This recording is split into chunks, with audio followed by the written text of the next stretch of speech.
how do I get out of this? Oh, what is it? I don't know what that is. How do I get out of this? All right, I think we're ready to call the meeting to order. 2:03, sorry for the delay. And we're also, once again, piloting this new system, so we're going to be a little clunky, I think, in our process, but looking forward to giving it a try. I don't think we need to call roll. Councilmember Kamei is absent, so we have 4 council members here with us today, with Councilmember Kamei absent from the meeting. So we'll start with the first item on the agenda, which is to review the final agenda for next Tuesday, April 11th. We'll start a normal start time, 9:30 closed session, 1:30 open session. We have some ceremonial items. Councilmember Cohen, can we hit pause real quick, just because I think we're trying to. Oh, we're still trying to figure out the system, so let's pause for 1 minute. 10 seconds.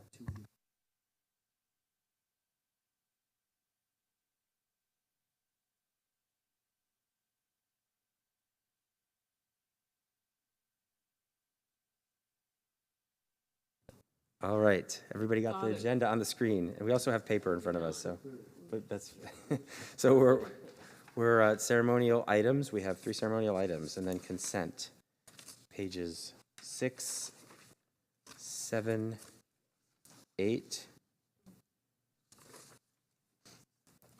9, and that's it. 17 items on consent, page 10, and then section 3. Wage theft policy revision. Section 5, extension of the temporary closure of Spring Street, Asbury, and others. And the agreement support program for Spirit Airlines. Section 7, digital equity and empowerment program status report. And then land use. And land use is noticed for 1:30. It will happen right at the end of this agenda. But item 10.2 comes before item 10.1, followed by 10.3, which is on page 17.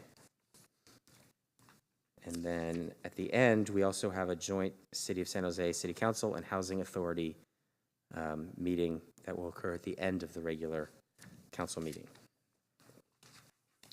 And we have an ad sheet, so the maker of the motion should include that. And let's go to public comment.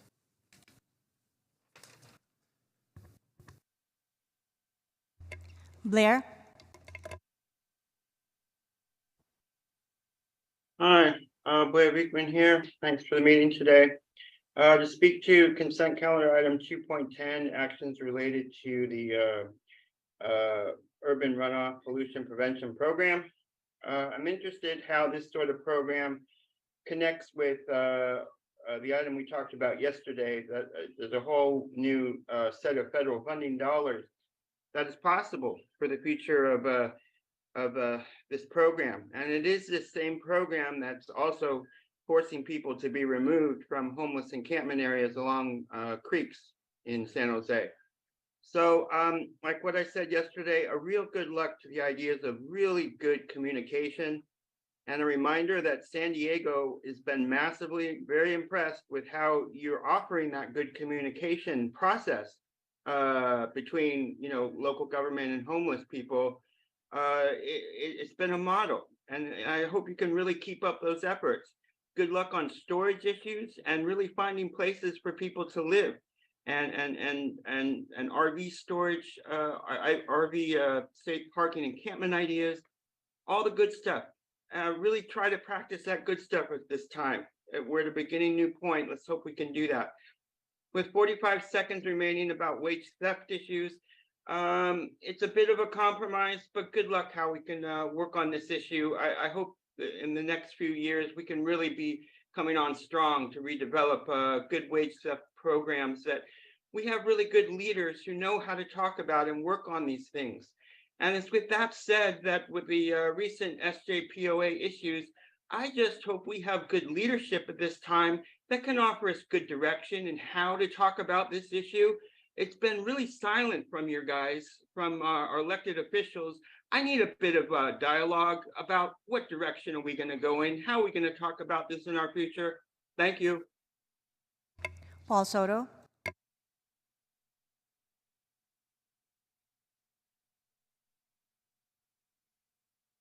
Hello, can you hear me? Yes. Thank you. Thank you. Paul Soto from the Horseshoe. I have two items of paramount importance as it relates to policy. This 2040 plan that's in this 10.2, in that plan, you guys decided that 400,000 people are expected to come here to San Jose. Now, this is a fact, so I want to know one thing. Is that explicitly stated in this 2040 plan? That 400,000 people are planned.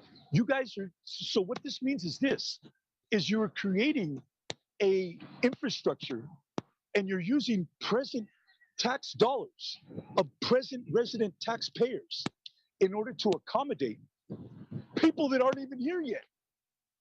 I mean, that is a cold hustle. That is the coldest hustle. You guys are hustling the taxpayers right now. And like, yeah, you're giving them all these ideologies and all these, you're selling them dreams. Because 400,000 people you guys planned, and I know this for a fact, and you know it for a fact.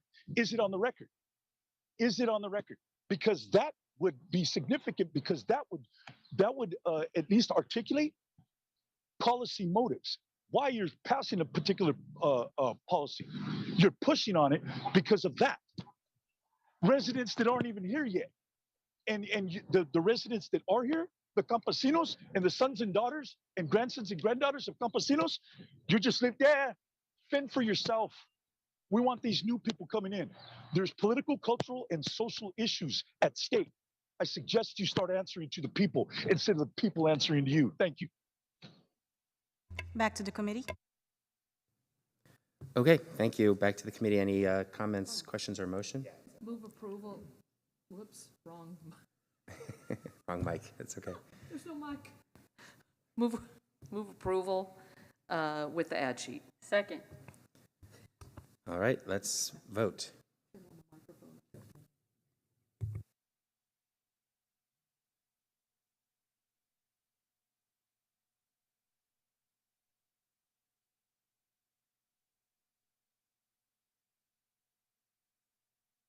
All right, motion carries 4-0. Now we'll move on to the agenda for the April 18th meeting. Again, 9:30 closed session, 1:30 open session.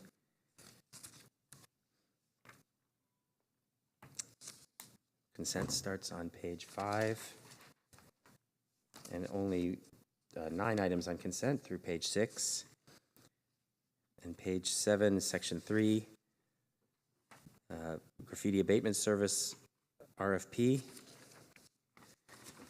And then section 5, the next local street resurfacing contract, a pre-development agreement for the airport connector.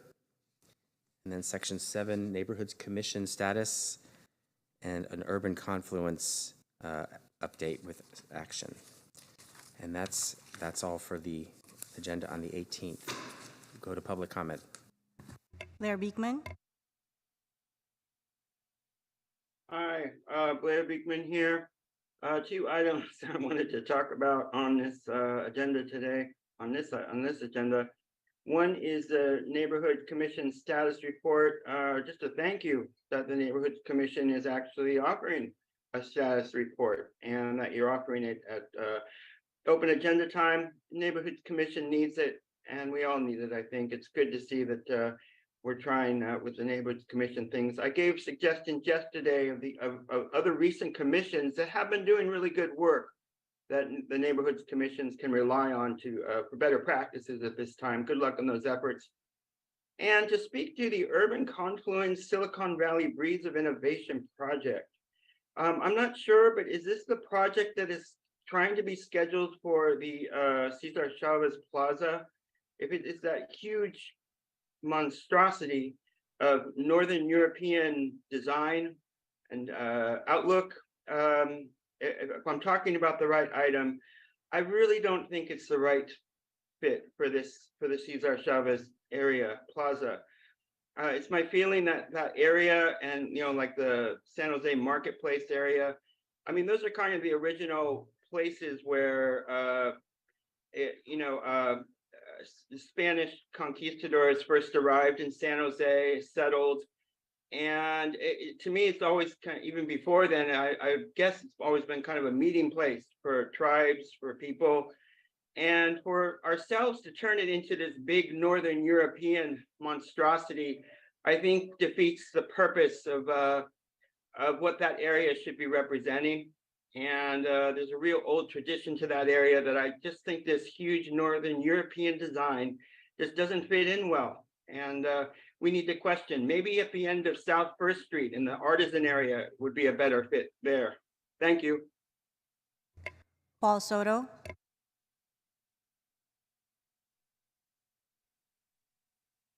Yes, Paul Soto from the Horseshoe. Can you hear me? Yes. Thank you. Steve Borkenhagen, urban confluence. Well, I dare those people, I dare urban confluence to try to put that there. I'm not challenging them, I'm daring them to try and put something right there. Blair hit it right on the nose. This is a reaffirmation of colonial rule. And that is the way that they want to symbolically establish it. Now, at that meeting, that last meeting with Steve Borkenhagen, he stated explicitly, and I quote, "There's nothing in the park that symbolizes Cesar Chavez. Oh, it's just his name on granite." His ignorance couldn't have spoken any louder because we have Quetzalcoatl on the other end of the park, complete opposite of Cesar. And the reason for that is that the Quetzalcoatl is a representation of the raza indígena, the indigenous blood of Cesar Chavez. This is the history. This is the history. And you, the city, wants to entertain putting a symbol establishing this new order of things. This is manifest destiny with manners. The problem is that it's done with the cooperation of you, the council. Every single one of you is corrupt. Every single one of you is getting some kind of personal benefit out of this, and you're using the people to do it. You don't have my permission to do that. You're not going to continue to do that, and I will challenge you every single step of the way, and I will be correct. I will be right. You will never be able to challenge me on the legitimacy of the truth. Never. You can't. It's impossible. So you go ahead and tell Steve Borkenhagen, I'm not dare him to put urban confluence downtown. See what happens. Jill Borders. Hi, thank you. This is Jill Borders, District 10. I just wanted to say something about the urban confluence issue as well. The breeze of innovation, from the very beginning, I have just been so opposed to this for so many reasons. And I have tried to keep an open mind because I was so kind of had a visceral reaction to the unattractiveness of it to me. So I tried as hard as I could to find the good in it. And I am with the last two callers. It is just the wrong thing in the wrong place at the wrong time. And I cannot stress enough that in my everyday conversations with just people that I talk to, whether it's friends or neighbors or whether I'm at an event where there's a lot of people discussing city matters, I cannot find anybody that loves this, that says this is it. This is a thing that's going to make us feel proud for any reason at all. The other thing I wanted to say was when we had those high winds and all those trees were coming down, and it was just such a terrifying and sad experience for many. Some lost their lives, some lost their homes and cars, and we were all very, very aware that this is climate change. It's showing its, enormous power, what it's going to do in the future. And so we're talking about this, breeze of innovation. There's no more breeze anymore. So this little wind chime effect, supposedly, that we're going to have, I was thinking of how during those high winds, it's going to be more of a banging and clanging and kind of terrifying experience.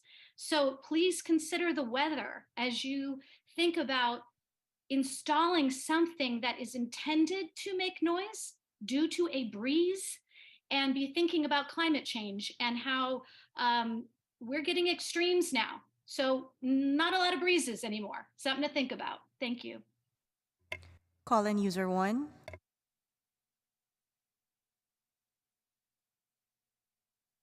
Yeah, hi, Martha O'Connell. I sincerely hope that as we discuss this program going forward, that we not engage in an intimidating environment in which people are saying, I dare you to do such and see what happens. I hope that people like me will be able to express an opinion without having other callers make those kind of comments, which are extremely intimidating. Thank you. Back to the committee. All right, thank you. Is there a motion for the Move agenda approval. 18? Second. All right, let's vote.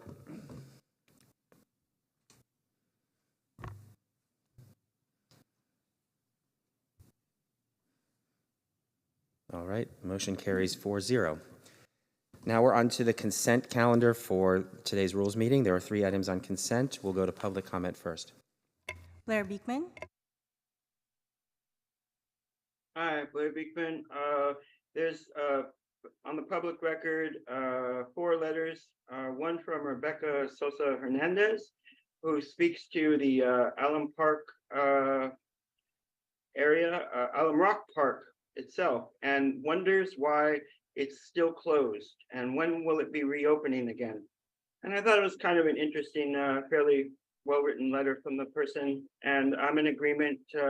I hope that you know, the Alum Rock Park can be open soon. It's kind of a crown jewel of San Jose, of good parks, and good luck on those efforts.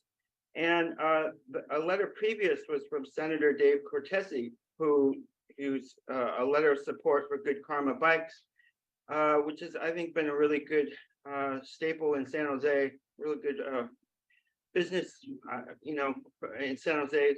So thank you for their work. This is the second letter in the past few weeks by Senator Cortese.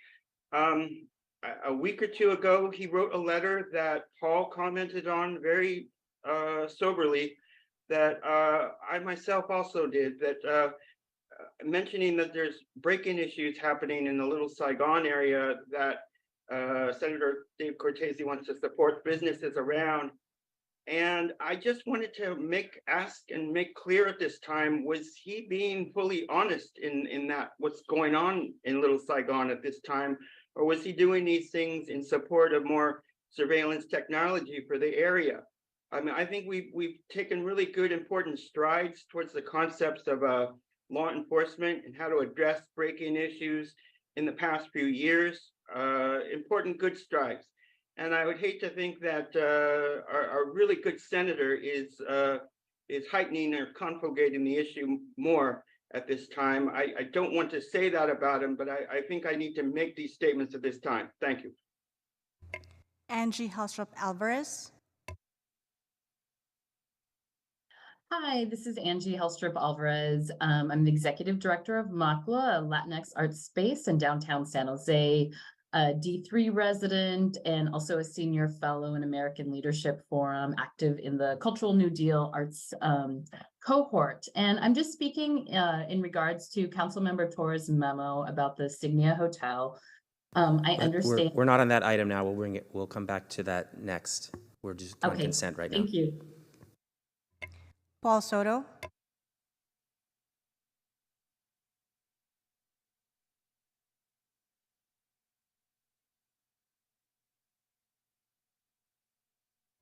Paul Soto. Yes, thank you for your patience. Can you hear me? Yes. Thank you. Paul Soto from the Horseshoe. I want to thank on the record Senator Cortese. When he was running for that office, I supported his candidacy.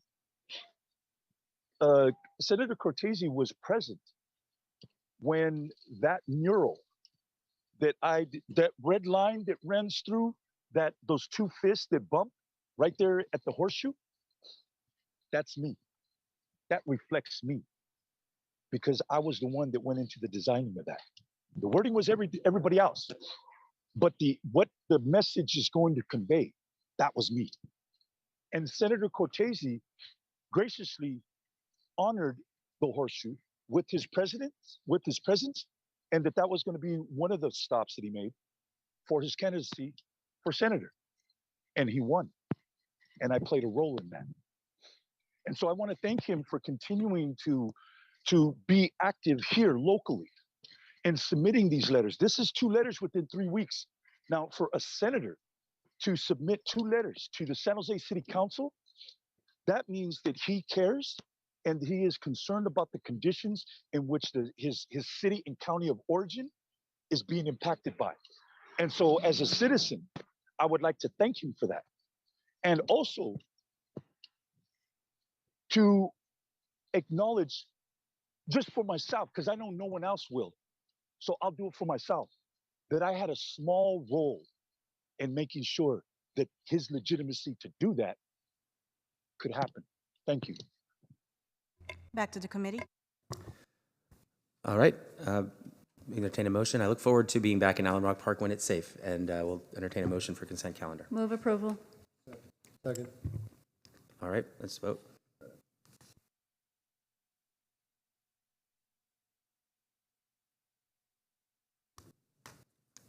All right, the consent calendar is approved 4-0. Now we've got our, thank you, Councilmember Torres, we got our first rules memo of the year, and we're very excited about it. So you're welcome to join us up here, as often council members do, or you can stay there in the box now that you're there. But we'll start with you, let you present your memo to us, and then we'll continue the discussion. Awesome, thank you. I will stay here. I got a little bit comfortable here by spreading my notes and whatnot here. I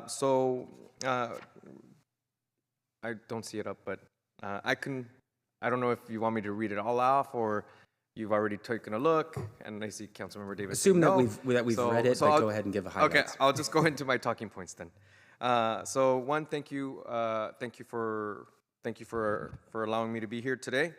As the council member representing much of downtown, it is essential that we protect our shared vision of building a vibrant downtown where workers, businesses, and the arts can thrive.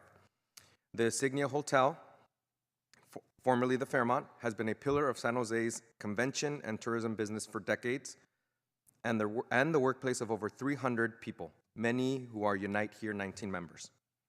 The potential sale and the conversion of the southern tower to non-hotel use could have long-term ramifications on our convention center, our downtown businesses, and on hotel workers. I am very concerned about the workers at this hotel who have long served in making this one of the premier establishments in San Jose. When fully staffed, the hotel can have up to 350 workers. Converting the tower to other uses will greatly cut the quality of our hospitality jobs here in San Jose and risking the livelihoods of so many working class people here in our San Jose.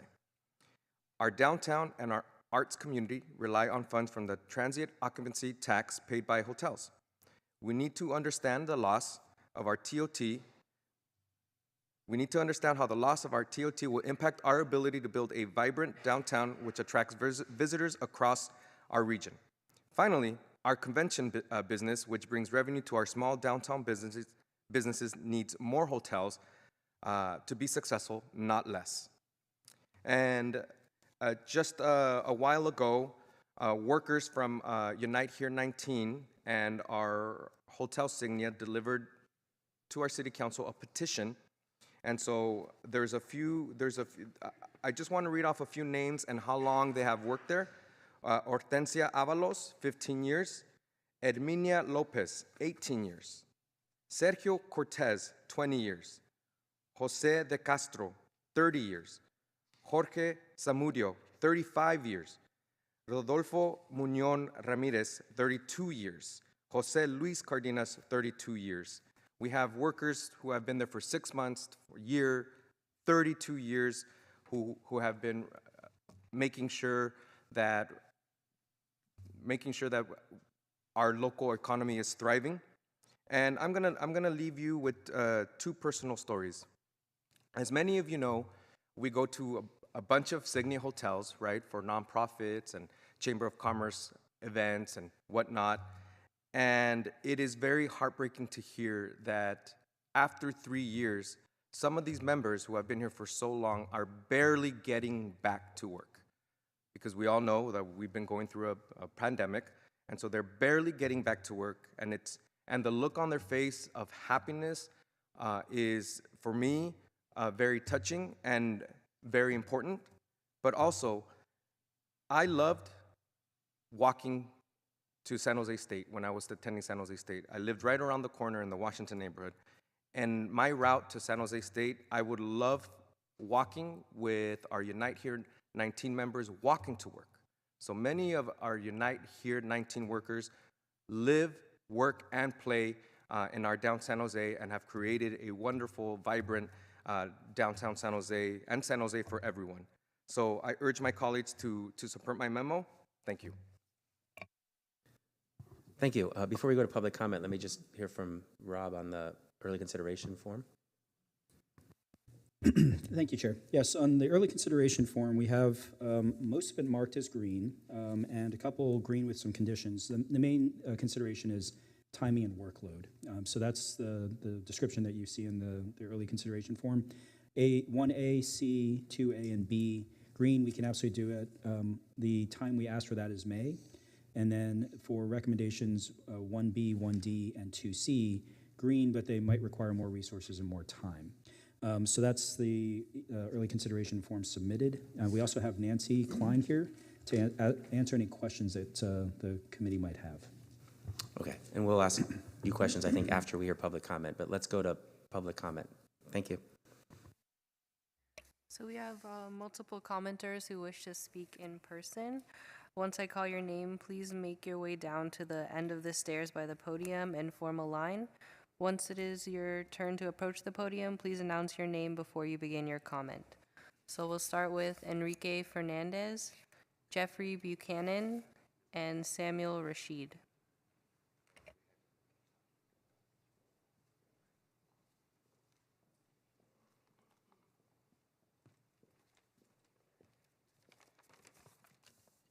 Thank you, council members and staff. My name is Enrique Fernandez. I'm the business manager for Unite Here Local 19.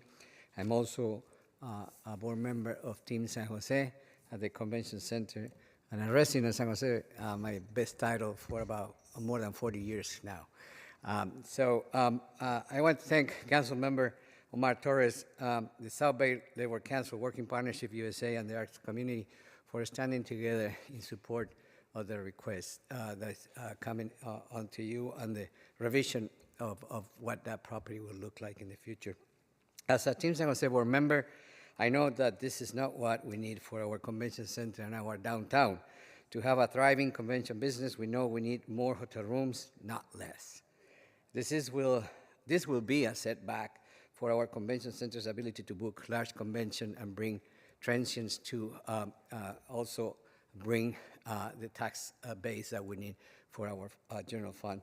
As a union member and leader of the local, this definitely would be devastating, not only for the senior workers that are still not able to come back to work, but for all the hospitality workers in downtown that they're going to see hotel rooms not there for the convention center to actually work as we plan. So I call on the Rules Committee to move forward with the Torres memo. And definitely thanking. No, but let me just speak for 30 seconds on my best title, the 40 years resident. I mean, in all these years, I was fortunate to participate in many task forces to the point that every time I listen to those two words, I run away now. But I'm with different mayors and council members, 2040 general plan task force, and we never planned that to be housing. We always planned it to be hotel room. So your predecessors and the city is counting with those tax base to come to you and actually spread it like you do today with the arts community and thriving. We need more hotel rooms. We not need less. So think about that a little bit. And this is a message to the whole council and to the staff that I know is working very hard to figure out how it can help the community. And I appreciate your time today. Thank you. Next speaker, please. Chair Cohen, members of the committee, Jeffrey Buchanan on behalf of Working Partnerships USA, would encourage your support for the Torres memo and furthermore to consider directing staff to look at what new policy could be put in place to prevent this kind of conversion. Currently, for instance, in the city, we require conditional use permits for things like changing a property to a bar, to a church, to off-sale alcohol, to residential or service facilities. Certainly the loss of this very important use of this hotel as a hotel that's so critical for gathering TOT tax, for supporting the business of the convention center. It would be a huge loss to all of our goals around downtown vibrancy. For anyone who spends time downtown, the two times you see people going to businesses are really, our street events, our arts events, and our conventions. If we're to lose that because of the loss of these hotel rooms, it's a big loss to the city. In particular, we've seen other cities, San Francisco, for instance, who's had this same issue of the potential loss of tourist hotels to conversions to things like housing or long-term rentals, put in place policies to require things like a conditional use permit to retain goals of keeping a certain number of tourist hotel slots to really ensure that they're keeping a competitive business for their conventions. Why shouldn't we be doing that here in San Jose, particularly with important bids for things like the World Cup, for the Super Bowl, and more? Lastly, certainly it's important that we're pursuing our goals around housing, but converting this luxury hotel to housing isn't going to help meet our goals. It's not clear that the owner of this land, if they sell it, will it actually be used for housing? Would it be affordable? All these things are a challenge, and we know this council has talked again and again about our revenue shortfalls here. Getting rid of such an important use of TOT would be a challenge. Thank you so much. And before the next speaker, I'll call our additional in-person speakers down, Mitra Eli and Ramil Malvar. Can I just ask a question? Do we have the ability to see the podium timer yet on the system here? No. Oh, okay. I can, though. Okay, thank you. Hello, Council. My name is Sam Rashid, and I'm here with Unite Here Local 19. I stand before you in support of my brothers and sisters at the Signia Hotel. They have been part of this years of service they provided for this company and at this hotel, and they deserve to have a part of their job, part of this conversation. I wish you all consider Mr. Torres' memo. Thank you very much.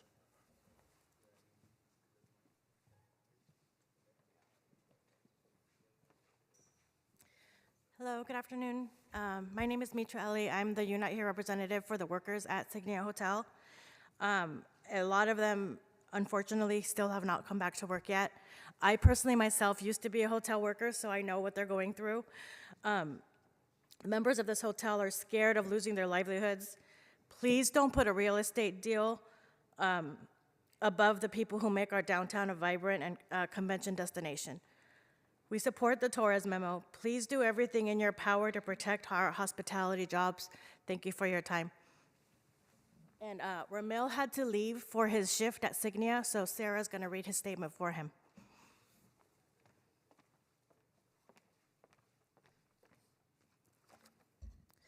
Good afternoon. I'm not Ramil, I'm Sarah McDermott, but I'll be reading his speech for him.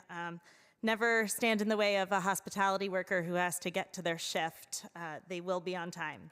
So my name is Ramil Malvar, and I have worked at the Signia by Hilton since it opened, and for over 30 years with the Fairmont until it closed.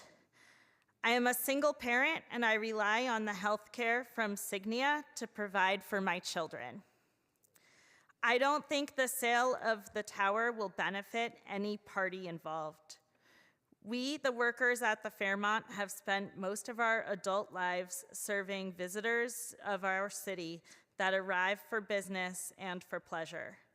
We are proud of the fact that because of our hard work, we generate close to $2.4 million every year pre-COVID towards the TOT tax that helps the city of San Jose and various arts programs. My colleagues and I have weathered the storm of the pandemic and stuck by this hotel property. If the 264 rooms of the South Tower are eliminated, it will also eliminate the ability to return to work and the ability of the city of San Jose to host larger conventions. And of course, the city will also be out of a significant amount of funding generated by the hotel tax. We are asking you to protect our jobs, our families, and the residents of the city of San Jose. Thank you for your time. Now going to our virtual attendees, starting with Paul Soto.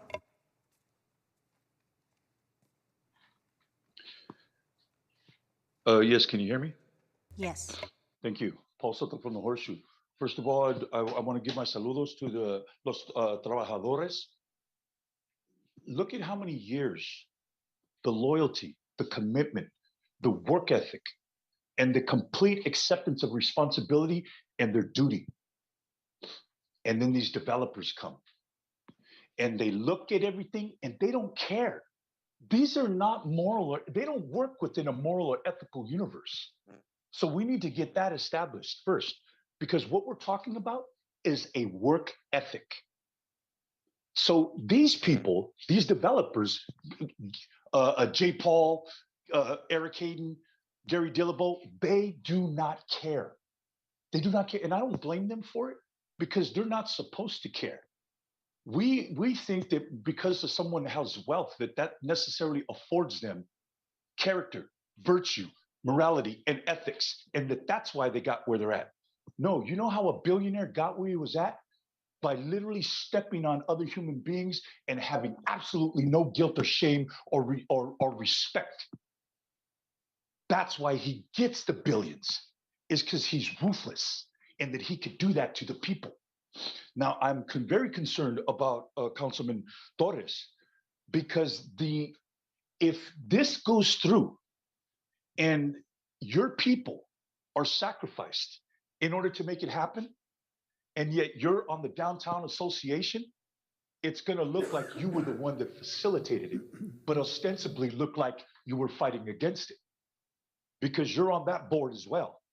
So that needs to be put on the table, because there's a conflict of interest here that I think needs to be articulated and put on the table. I'm very surprised that you didn't do it at the beginning, but that's what I'm for. That's what I'm for. I put a check on the government. Mosaic America.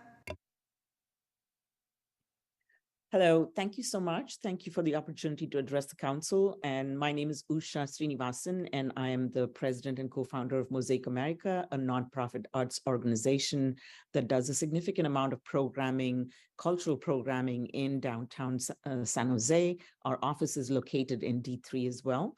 I'd like to thank Councilmember Torres for bringing this memo forward and for acknowledging the negative impact that the sale of the tower will have on the hotel tax revenue, which in turn will affect dollars available to give grants to arts organizations like my own. So I really urge the council members to please take this memo seriously and act upon it, and give full consideration to all the collateral damage that will accrue to arts organizations as a result of this move. Thank you very much. Blair Beekman. Hi, Blair Beekman. Those are pretty strong words from Paul at the end of his statement that Omar Torres is a part of the SJDA, the Downtown Association. It's a bit hurtful to myself, if he would be, that it brings up ideas of conflict of interest. But I guess we'll have to try to move forward as best we can in understanding this situation. I felt Council President Torres gave a very nice speech today about how to talk about this subject. I read the memo and was preparing for the balance of issues of how to talk about land development, residential versus hotel use, continued hotel use.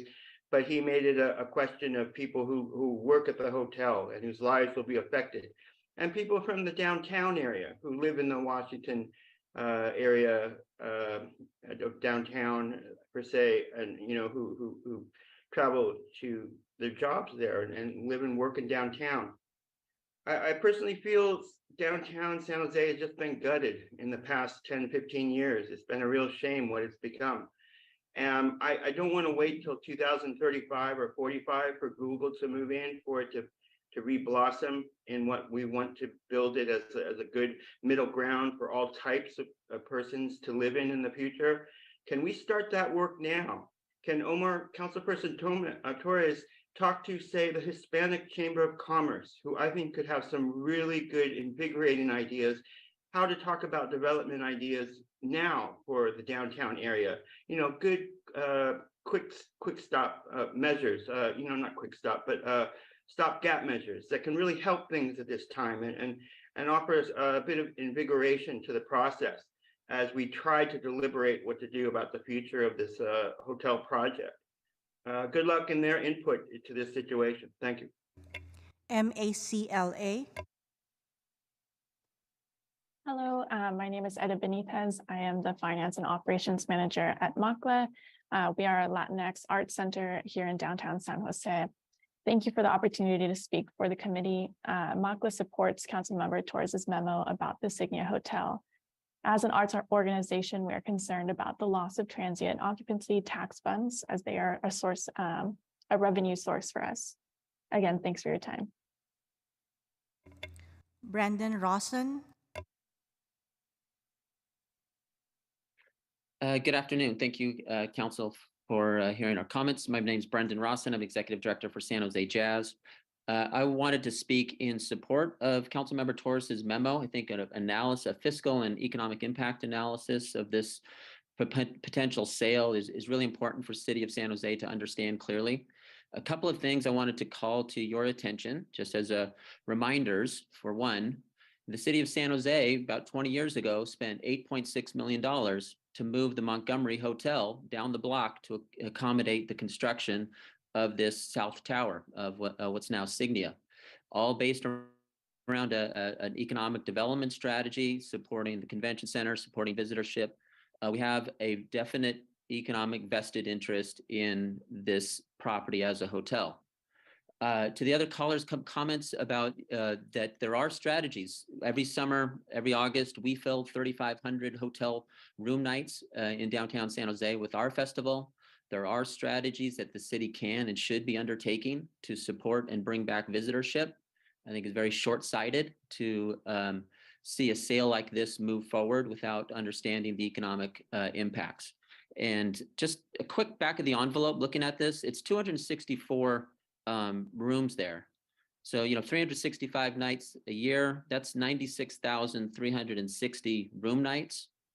And this week, the average hotel room rate in that South Tower is $317. So that's $30,500,000. If you put a standard occupancy rate for hotels at 75%, that's about $23 million. The 14% hotel tax, the TOT plus the HBID, that's $3.2 million every year that the city council would be allowing to just disappear. So it absolutely is appropriate for there to be a good study, analyze the situation before making any moves. We have a vested interest. We've already spent millions of dollars to accommodate this hotel. Back to the committee. All right, thank you all for the comment. We'll start with... Mr. Chair, just for the record, I do not serve on the San Jose Downtown Association Board. I'm a former employee, but as of January 1st, I've been a council member for District 3, so. Thank you for clarifying. I forgot to point that out too. Councilmember Jimenez, go ahead. Yeah, thank you. Councilmember Torres, thank you so much for your memo. Appreciated everything you've mentioned in there. I have to admit that I think I was told by my staff that there's an article in the Mercury News today about this topic generally. I have to tell you, I haven't read it. I don't know who the owner of the Signia is interested in selling to, who that may be. I don't know any of that, but I think that's why I'm supportive of the memo you put forward. It seems to me, and correct me if I'm wrong, it seems like what you're asking, the spirit of it is essentially go figure out the landscape in which the sale may or may not take place and help us understand sort of what that is. Is that essentially? Correct. Okay. So I'm in agreement with that. Nancy, I do have a question. I wasn't sure, because I want to add a little bit of language, because one of the things that I want to understand as this comes forward before the council at some point, given that it's greenlit, is just, I guess I want to better understand sort of the the authority or the power the council has as an example. So I wanted to read to you some language that I'm interested in adding to the memo, but want to get your sense of it, if that's okay. So the language I'm interested in adding is analysis of any actions the council has at its disposal to require the council's approval before allowing potential conversion of downtown hotel rooms to other uses such as extended stay and short-term rental. Does that make sense? And do you have any thoughts as to direction? Nancy Klein, Economic Development Council Member. Thank you very much for the question. I believe that complements what is already in the memo and part of what we'll be doing, so would certainly welcome the language. The staff is already beginning to look at similar questions, but just to also mention the challenge of it is that the full of downtown, or basically most of downtown, is in the what we call DC, downtown core zoning, which allows either residential or commercial by right. Okay. So we have to think about that in the context of what other discretionary mechanisms may be appropriate. Okay, all right. So it seems you have no issue with the, okay, all right. So I'll make the motion and I'll add that language. Thank you very much. And I think that sort of begs, I think, in my mind, the larger policy question is if that's currently allowed, should it be, I guess, is I think a worthy debate at council, because I'm sensitive, obviously, to the jobs and everything else associated with the hotel industry and the revenue it brings into the city. So I'll move Councilmember Torres' memo and add the language of analysis of any actions to the council has at its disposal to require council approval before allowing potential conversion of downtown hotel rooms to other uses, including extended stay and short-term rental use. We have a motion. Is there a second? I will second it, but I'll ask for a just a simple amendment, which is that the date of May, since the staff says they, some of these things will take until August, that we would just amend it to say, come back to council as soon as possible, but no later than August with the answers to the above questions. Or something. I would approve that. And also, let me just say, because I know we obviously up here have diverse opinions about everything that we talk about at council. So I would just say that I'm not interested in sort of gumming up the process as it relates to the sale. I think the owner of the property should be able to go to the market and figure out what they want to do with the property. I'm just interested in figuring out sort of what tools exist and having the broader policy discussion around the conversion, I think, is an important one. So I just wanted to make that very clear. But I agree with the amendment. Okay. Councilmember Foley, we're still trying to figure out the system. You're already listed as having started speaking, but obviously that's not true because your hand should be up. So anyway, I'm assuming your hand is up and you would like to speak. Figure this out in about a year. Yeah, I'll support the memo considering the additional timing, because according to the article, it sounds like the Signia may be in contract with the developer, or not a developer, someone who's going to consider converting it to extended or short-term rent, extended stay rentals, which I believe, Nancy, wouldn't that still be entitled to collect TOT? Just a clarification, since that was one of the comments, that TOT was in jeopardy if this sale went through. If the stays go beyond 30 days, then we don't collect TOT. Thank you very much for the question. Okay, so if the stays or 30 days are shorter, then we collect transit occupancy tax. That's correct, and Nora will correct me if I need be. Okay. Good, thank you. And then I was concerned about the timing, because again, if they are in the middle of a sale, we're not a party to the transaction, and they may be negotiating it in good faith, and it would be difficult for us to slow up that transaction at this point, even if unless we said they can't sell until May, but they have control over the sale of their property because they own it as an individual, but as a corporation. Isn't that right? They may need permits from us to do what they want to do down the line, but... That's correct. But we cannot hold up the sale at this point. That's correct. Right? Okay. So the timing, the extended time to August or whenever works, that, because one of the questions I had is it seems like it's a complicated review, and having it done by May, can that really be done given that we're in the middle of budget season and everything else that's going on before the fiscal year ends? Nancy, you should just stay down here. I'm going to stay down here. Sorry to make you wait. I believe there's several questions that are included that we can answer by Okay. end of May. And so that was the notion about at least providing with the information we do have through an information memo, and then bring forward sort of the full analysis in August. Great, so those were the items that Rob referred to as 1A, 1C, 2A, and 2B. Are those the ones you feel you can do within the May timeframe? We believe so, and we'll get Okay. as much done as we possibly can. Okay, wonderful. Thank you very much. I'll support the memo. Okay, I'm just going to just add some of my own context to it. I mean, I support the memo. I think it's important for us to understand the overall context of downtown hotel rooms and convention business and everything else. I would just ask, I mean, I think the memo is focused specifically on the Signia property, and my belief is that this study, that we should be getting context about what is the overall downtown hotel landscape, because there are some proposals to build some new hotel rooms. Whether or not those are going to happen, I don't know, and there's some new ones that have come online recently, and there's also a question of the mix of types of hotel rooms in terms of, you know, high end, medium end, lower end, and, you know, dollar value, you know, cost of hotel rooms. And so understanding a little bit more the overall context of what rooms are coming and how many rooms do we need to support our convention business, what do we think is, I think a lot of that information would be useful, and I don't know whether you sort of would be able to include some of that in the analysis. Not by August. Okay. We know downtown is under-roomed. And there is a particular need on this hotel, Signia, as it is our major headquarter hotel with the bulk of the rooms. But the additional analysis we could work on, but it will be later than August. Okay. And so I'll just suggest that we think about doing that analysis going forward, even past August, so we understand as a council and as we're planning out what we want and need in downtown, looking at that overall picture as opposed to focusing on individual properties.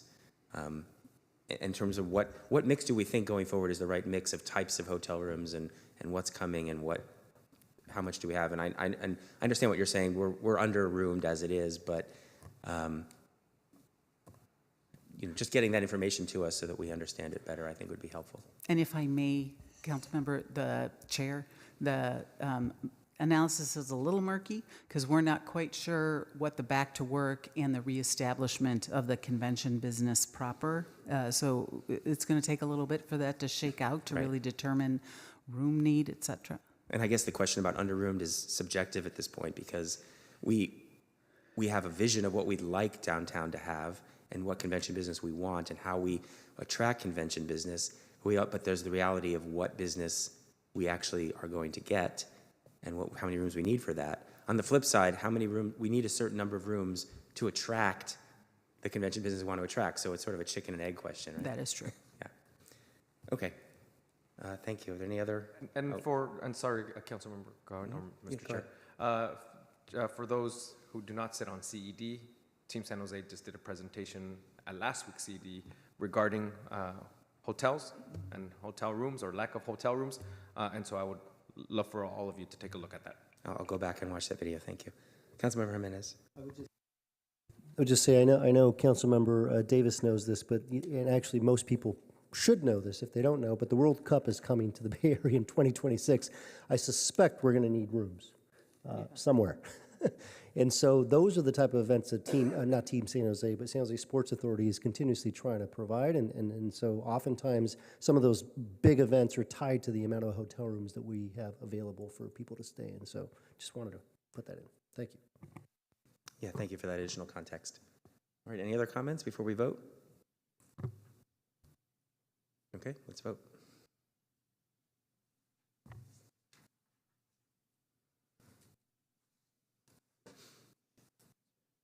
Okay, motion carries 4-0. That brings us to open forum. Blair Beekman. Hi, Blair Beekman here. Thanks for the meeting today. Good luck in however we move forward in the future of downtown. Councilperson Torres' words today really reminded me the Hispanic Chamber of Commerce, I think, can really offer some really interesting, invigorating ideas for the downtown area in the next few years. It was a nice reminder of that. Thanks for his words today. I wanted to comment that today at 2 o'clock, Silicon Valley Debug and the NAACP, other organizations, had a meeting at City Hall to talk about the future of the SJPOA situation. A real good luck to ourselves how we can better talk about the situation. I've written yourselves many letters, or a few letters already, to try to give an opening idea how I want to talk about the issue. We have discovered something pretty horrific going on within our government institutions that we need to address. And I think makes clear that we're developing really good policy practices and ideas of community efforts and community public oversight for our future that I think we have to really think positively about and take more seriously at this time, and learn that we're developing a future that's a more shared process. It isn't government offering dictates anymore. We're working towards a shared future. And it's an effort, it's a learning process I hope we all can take to heart. It's really good things, it's positive.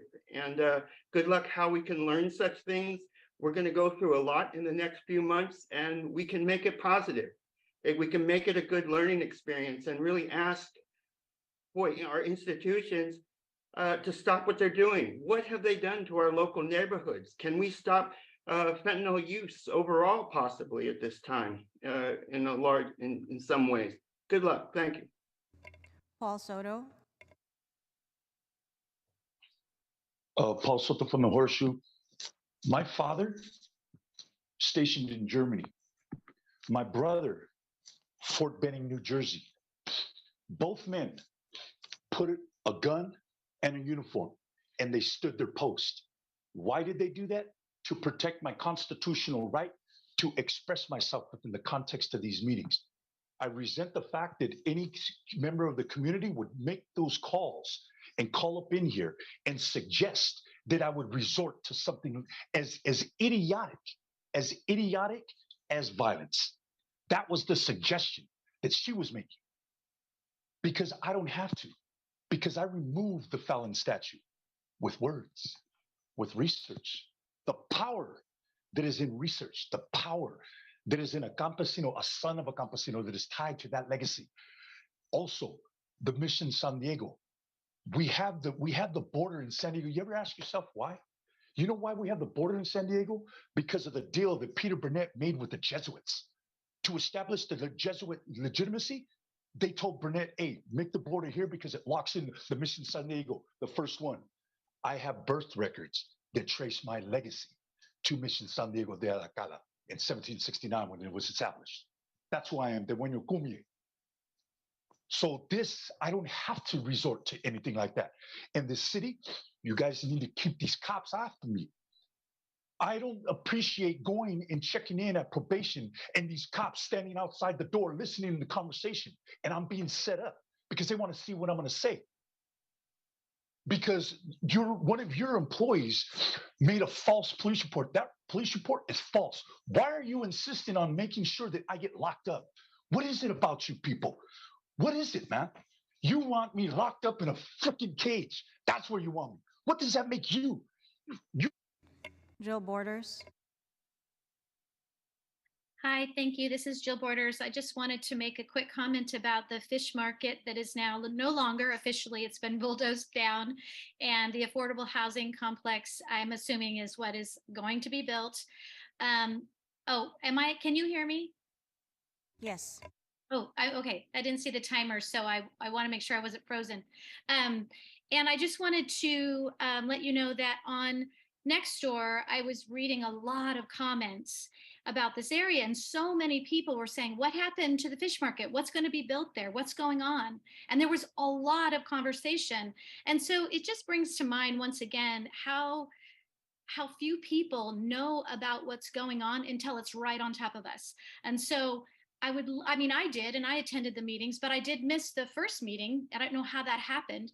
So I wish, I guess what my comment then is I wish that there was a way that our civic engagement could become much more accessible to people. So is it any longer in our best interest to put these sort of signs out front of something that people are just traveling by? They're not going to stop and look and engage.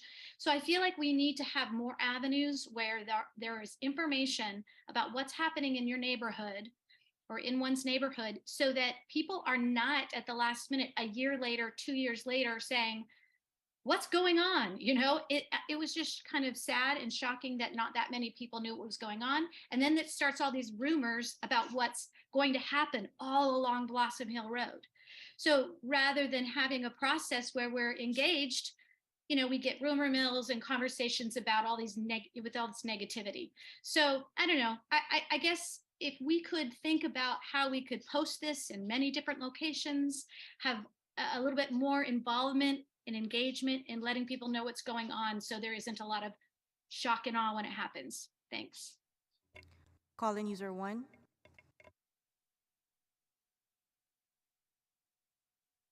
Yeah, hi, Martha O'Connell. There's a famous quote that some of you may have heard, and that quote is, "Watch your words because they become actions."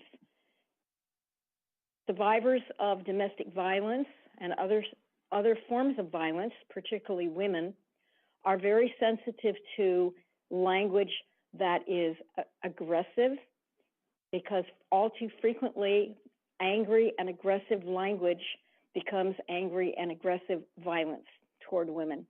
So I hope that we can continue to engage in civic discussion in very calm and rational, in a calm and rational manner, so we all feel comfortable participating. Thank you.